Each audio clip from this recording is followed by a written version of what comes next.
ಹೆಸರು ಪಲ್ಲವಿ. ನಾನು 7ನೇ ತರಗತಿ ಓದುತ್ತಿದ್ದೇನೆ. ಸರ್ಕಾರಿ ಹಿರಿಯ ಪ್ರಾಥಮಿಕ ಶಾಲೆ ದೇವಗುಂಡನಹಳ್ಳಿ.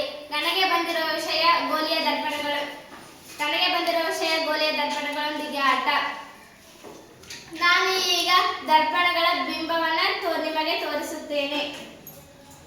ನಾನು ನಿಮ್ಮ ದರ್ಪಣವನ್ನು ತೆಗೆದುಕೊಂಡಿದ್ದೇನೆ. ವಸ್ತು ಎಂದರೆ ಮೇಣದ ಬತ್ತಿ. ನಿಮ್ಮ ದರ್ಪಣವನ್ನು ಸ್ಟ್ಯಾಂಡ್ ಮೇಲೆ ಇಡುತ್ತೇನೆ.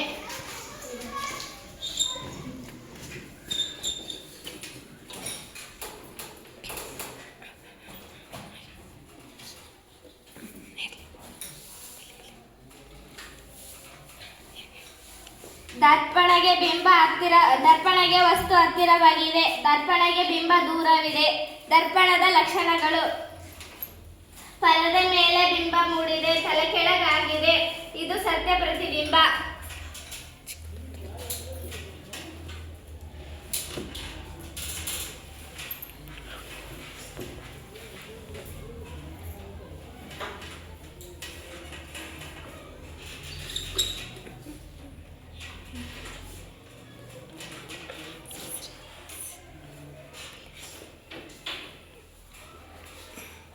ವಸ್ತುವಿಗೆ ದರ್ಪಣ ದೂರವಿದೆ. ದರ್ಪಣಗೆ ಬಿಂಬ ಹತ್ತಿರವಾಗಿದೆ. ಬಿಂಬದ ಲಕ್ಷಣಗಳು: ಪರದೆ ಮೇಲೆ ಬಿಂಬ ಮೂಡಿದೆ, ತಲೆ ಕೆಳಗಾಗಿದೆ. ವಸ್ತುವಿನಷ್ಟೇ ಗಾತ್ರ ಚಿಕ್ಕದಿದೆ. ಇದು ಸತ್ಯ ಪ್ರತಿಬಿಂಬ.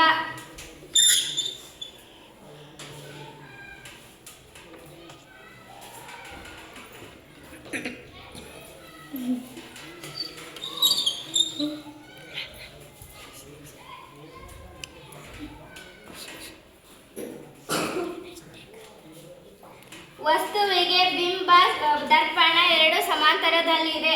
ದರ್ಪಣದ ಬಿಂಬದ ಲಕ್ಷಣಗಳು: ಪರದೆ ಮೇಲೆ ಬಿಂಬ ಮೂಡಿದೆ, ತಲೆ ಕೆಳಗಾಗಿದೆ. ವಸ್ತುವಿನಷ್ಟೇ ಗಾತ್ರ ಇದೆ. ಇದು ಸತ್ಯ ಪ್ರತಿಬಿಂಬ. ನಿಮ್ನ ದರ್ಪಣಗಳನ್ನು ದಂತ ವೈದ್ಯರು ಉಪಯೋಗಿಸುತ್ತಾರೆ. ಹಾಗೆ ಟಾರ್ಚ್ನ ಒಳಗಿರುವ ಪ್ರತಿಫಲಕಗಳು ನಿಮ್ಮ ದರ್ಪಣಗಳಾಗಿವೆ. ಈಗ ನಾನು ನಿಮ್ಮ ದರ್ಪಣವನ್ನು ತೆಗೆದು ಪೀನ ದರ್ಪಣವನ್ನು ಇಡುತ್ತೇನೆ.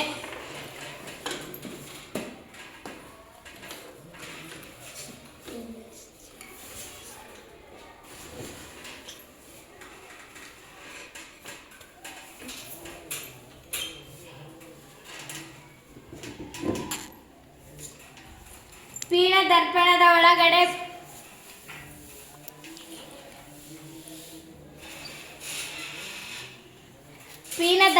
ಒಳಗಡೆ ಬಿಂಬ ಮೂಡಿದೆ. ಪರದೆ ಮೇಲೆ ಬಿಂಬ ಮೂಡಿಲ್ಲ. ಅದಕ್ಕೆ ಇದನ್ನು ಮಿಥ್ಯ ಪ್ರತಿಬಿಂಬ ಎನ್ನುವರು.